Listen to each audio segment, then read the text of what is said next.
Zineb Mekouar, bonsoir. Bonsoir. Merci d'être sur le plateau de Big Media. Tu sors de scène. Alors, on est ici au cœur de la 4e édition de We Are French Touch.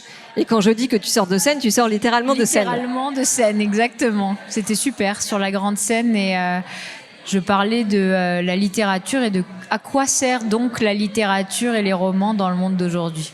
Vaste question. Alors, en même temps, qui mieux que toi pour y répondre, puisque tu es auteur d'ouvrages qui sont globalement très engagés. Tu explores des sujets comme l'exode rural, comme le changement climatique, comme la place de la femme dans la société aussi. Exactement, le rapport à l'étranger.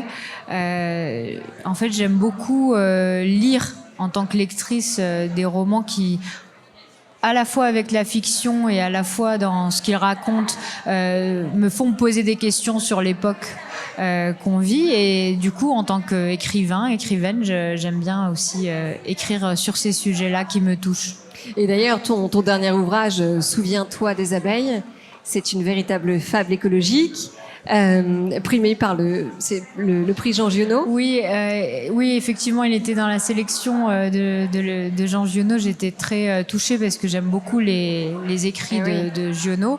C'est effectivement à hauteur d'enfant. On suit un petit garçon de 10 ans. Un conte, presque un conte sur la sécheresse. Mais c'est pas seulement la sécheresse de la terre. Il y a aussi un drame avec la maman. Et en fait, c'est l'impuissance de l'enfance à sauver la mer et à sauver la terre. C'est qu'est-ce que fait l'enfance quand la mer et la terre ne peuvent plus les nourrir.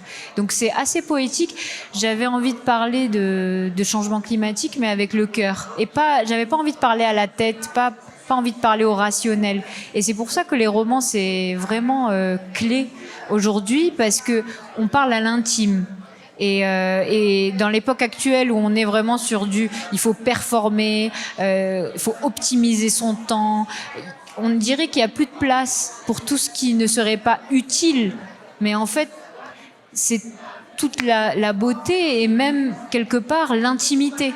Et la façon, ce que je disais tout à l'heure sur scène, la façon la plus rapide de rencontrer l'autre, c'est l'intimité. Et donc c'est la fiction. Parce qu'on se met à la place de l'autre, par un roman, par un film, par la musique aussi, évidemment, l'art, voilà. Oui, et Dieu sait que c'est difficile de parler avec poésie de sujets aussi graves, aussi lourds, mais en l'occurrence, tu le fais très bien. Mais donc, je te pose la question qui était l'intitulé de cette conférence, à quoi sert la littérature ? Ce que je disais justement, c'est quelque part, ça sert à raconter une multiplicité d'histoires, et justement ne pas en avoir qu'une seule, parce que quand on n'a qu'une seule histoire en tête sur une communauté d'individus, sur une époque, sur un domaine, en fait on a forcément une vision tronquée. Biaisée. Oui. Et en tout cas, voilà, tronquée, biaisée.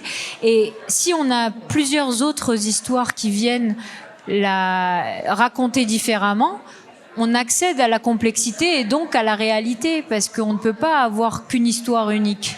Et le roman, ça permet d'avoir un autre point de vue. Par exemple, moi j'adore, quand je voyage, lire des romans sur le lieu où je voyage. Parce que c'est la manière la plus rapide de connaître vraiment le pays et la population, de vraiment la comprendre. Je me rappelle, j'étais allée en Inde et j'avais lu un livre magnifique qui s'appelle Le Dieu des petits riens, et j'ai jamais aussi bien compris les castes indiennes, même si ça n'existe plus légalement, mais officiellement, mais voilà. L'Amérique latine aussi. Quand je suis allée dans certains pays, j'ai lu des bouquins qui m'ont fait mieux comprendre les pays, la population, l'histoire et la réalité des hommes, des femmes de là-bas, que tous les essais, bien sûr, guides de voyage ou quoi. Donc pour moi, ça a un rôle, ça nous fait comprendre l'humain dans sa complexité. Mais alors, en effet, si la littérature et si les romans permettent de donner des grilles de compréhension de la réalité et du monde qui nous entoure à ses lecteurs, Comment est-ce qu'on fait pour lui redonner ses lettres de noblesse au roman? Parce que dans un monde où tout est compté sur tout le temps, c'est la fast fashion, c'est la fast food, il faut aller vite, toujours plus vite et toujours plus fort. Comment est-ce qu'on fait pour faire en sorte que les gens se réintéressent au genre littéraire? Ouais, je trouve que justement ça permet... ce que je disais tout à l'heure sur scène, c'est j'ai commencé comme ça. Je disais, je connais des gens très très occupés, très très intelligents qui me disent ah non, moi les romans je lis pas, moi je lis des essais. Il faut optimiser son temps. Et on a cette tendance à croire qu'on perd son temps parce que c'est pas sérieux. Et en fait, on voit ça même avec les enfants. Quand les enfants nous apprennent tellement de choses, comment ils sont sur la liberté d'être aussi et de créer. Et les romans, d'ailleurs, c'est pour ça que dans des dictatures ou dès que des régimes sont trop autoritaires, la première chose qu'ils censurent, c'est l'art, le cinéma, le roman.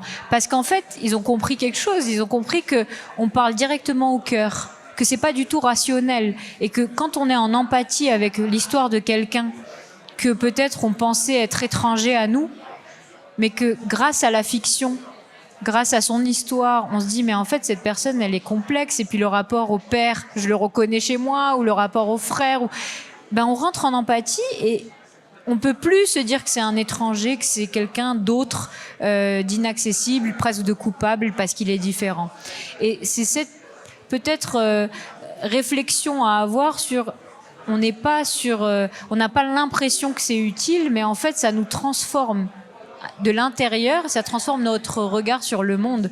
Quand on veut comprendre, je sais pas moi, l'égalité femmes-hommes, ou le rapport au racisme, ou l'antisémitisme, ou etc., il n'y a pas de manière plus rapide, pour moi, de comprendre ces choses-là de manière intime, que de lire un roman sur ça, où on a une femme qui a vécu des traumatismes et qui est le personnage principal, parce qu'on est tout de suite avec elle, où on a quelqu'un qui est victime de racisme, d'antisémitisme, et on comprend jamais plus vite qu'avec le cœur. Et le roman, l'art, le cinéma, ça fait ça directement, c'est une autoroute vers le cœur, et c'est ça qui est assez surprenant.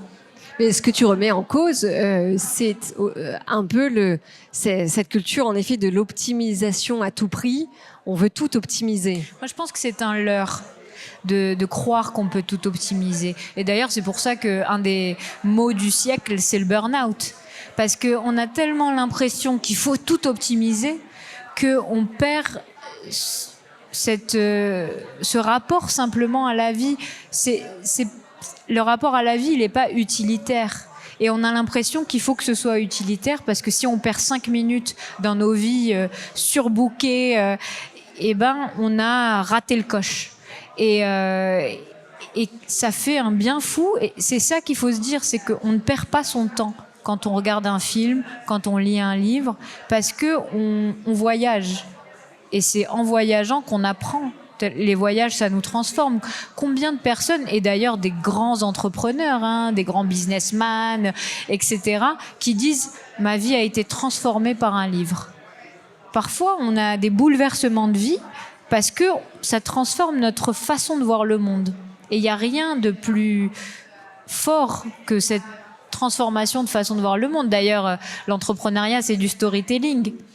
Et on sait très bien que l'histoire qu'on se raconte, d'abord, ça va nous permettre d'aller vers nos objectifs, parce qu'on se dit qu'on va y arriver. Donc, il y a vraiment de l'auto-coaching, et du storytelling. Et puis, l'histoire qu'on raconte aux autres, c'est quoi une marque qui marche ? Une marque qui marche, c'est l'histoire qu'on raconte au consommateur, en lui disant, on va pas te vendre une marque, un produit, on va te vendre une façon de vivre. On va te vendre, quelque part, un accès au bonheur. On voit bien, quelles que soient les marques qui fonctionnent aujourd'hui, un style de vie. Et en fait, depuis toujours, les hommes, les humains, adorent se raconter des histoires. Et il n'y a rien de plus fort, en fait, parce qu'on parle à l'imaginaire. Et toutes nos sociétés, toute notre vie, toi, moi, on vit en se racontant des histoires sur notre identité, sur qui on est, sur qui on voudrait être, sur qui on veut sur qui on tend à être. Enfin, et c'est vraiment ça qui est au cœur de l'humain. Depuis la nuit des temps, autour du feu, on se racontait des histoires. Et pour moi, c'est vraiment revenir à qui on est vraiment, que de lire un livre, que de regarder un film, parce que c'est cette histoire qu'on se raconte qui nous transforme, mais parfois inconsciemment, et qui nous fait aller vers l'autre, encore une fois.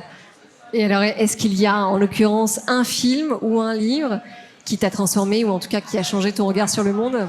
Moi, j'en ai beaucoup que j'adore. Alors, effectivement, j'aime beaucoup, comme je disais, lire à chaque fois que... D'ailleurs, c'est vraiment quelque chose de sympa à faire. J'ai commencé il y a quelques années.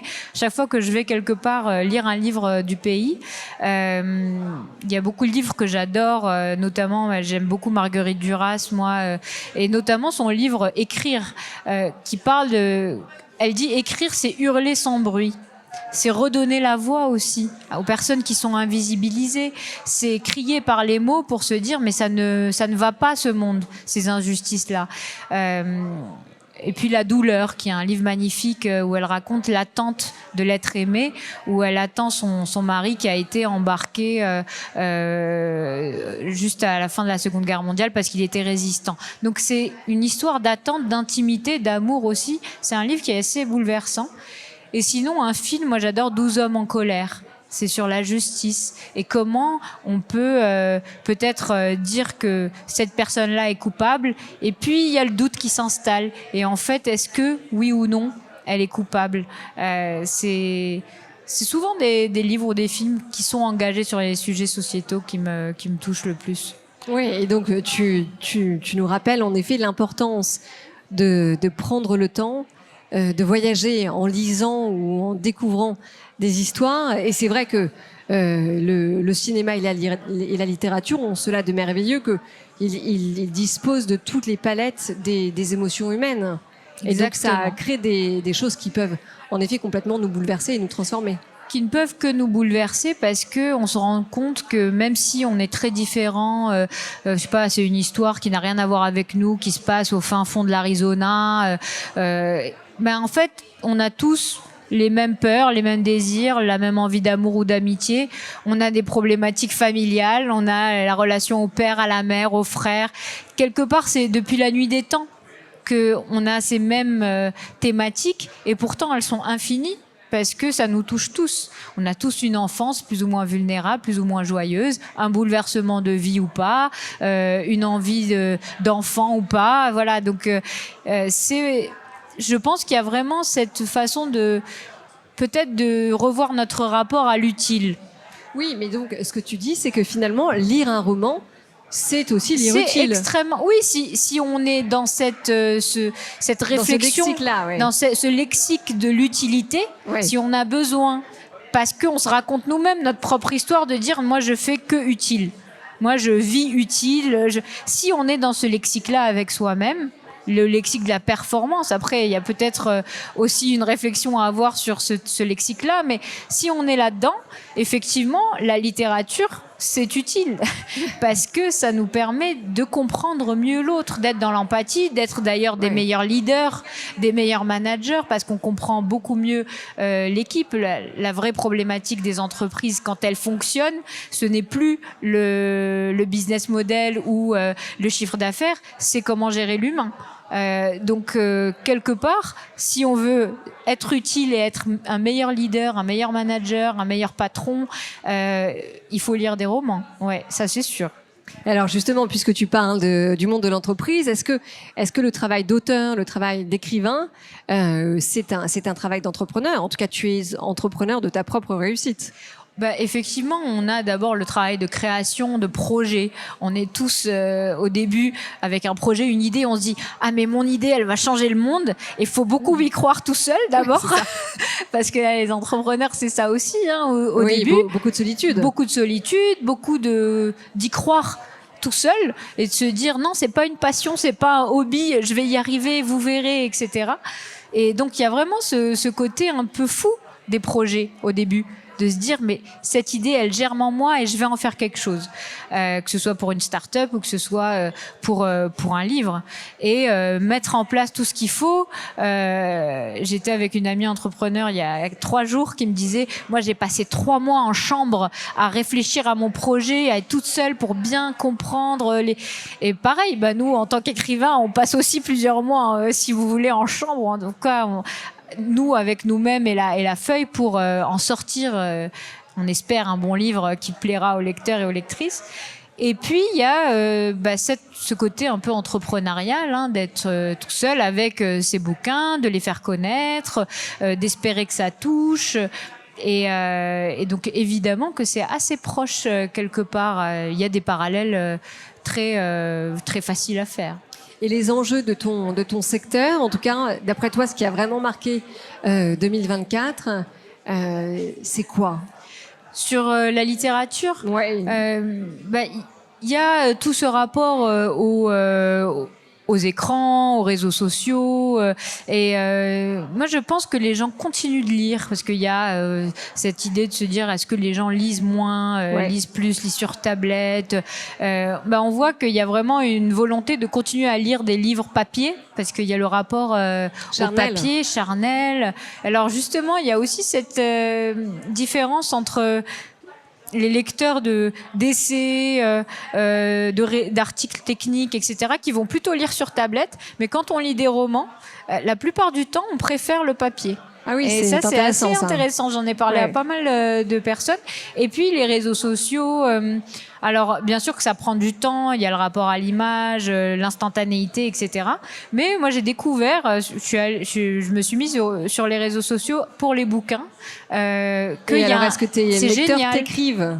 En fait, il y a plein de lecteurs, de lectrices qui m'écrivent directement et j'adore pour me dire voilà ce que j'en pense et ça, et j'ai hâte de lire ça. Et puis le rapport au grand-père. Donc, il y a vraiment un rapport instantané à l'autre qui est assez beau. Oui. Le rapport au libraire aussi.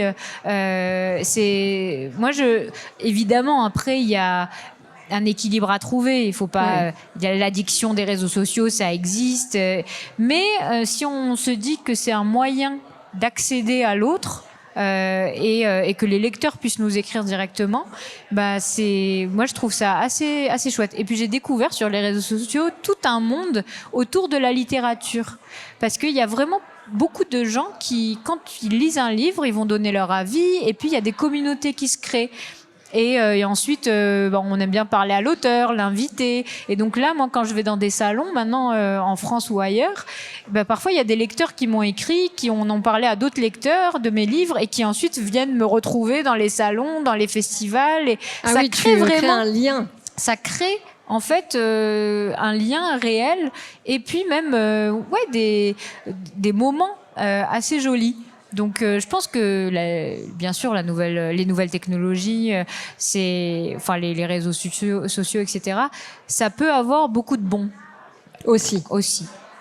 Et est-ce qu'il y a un rêve que tu n'as pas encore réalisé qui est sur ta roadmap? J'espère continuer à écrire des romans qui seront toujours là, les 2 premiers, je suis très heureuse parce que c'est des romans qui touchent, parce que les lectrices et les lecteurs me le disent, et ça m'émeut à chaque fois qu'on me dit ça.